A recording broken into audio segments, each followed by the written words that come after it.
Today we're going to be working with boucle, and it's a cotton boucle. It's a lovely, lovely fiber to work with. I think when you weave towels with these, they just get, every time you wash them, they just get thicker and fluffier and dry even better. But there are a few challenges to working with boucle, so I'm going to walk you through that. The first thing is that you'll notice that there's lots of, it's boucle, so there's lots of texture in that yarn.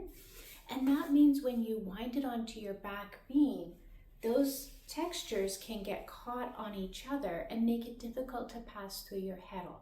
And so boucle is going to work best if you can maintain tension while you're winding. So being able to walk your loom to the pegs or pull your pegs to the loom is going to make it easier. But that doesn't mean that you can't also do crank and yank. What you will need to do is pay really close attention when you're winding that back beam. If it ever gets the slightest bit challenging to turn, then you just need to go to the front of your loom and find out where the tangle is happening and just give it a quick yank, or maybe even use your fingers a little bit to slide the fibers apart. This is one of the few times that I will say you might need to comb your yarn and just finger comb it just to move the twists back until you can wind again freely.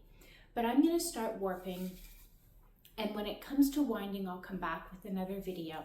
But what I want to show you right now is I am using a cone holder that's going to help me with my winding.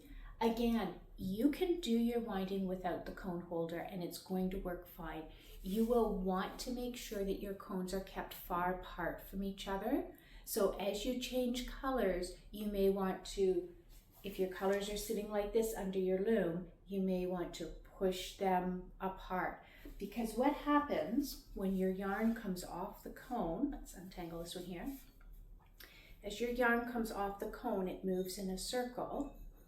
And the faster it comes off, the faster that circle comes off and the bigger it gets. So if you have two cones close together, and this one's still tied to the loom, and this one's coming off the cone, this, as it circles, will catch this yarn. And so then they'll get tangled up together, and it can be a bit of a challenge to get it undone. But we will walk through all of this and make it easy for you.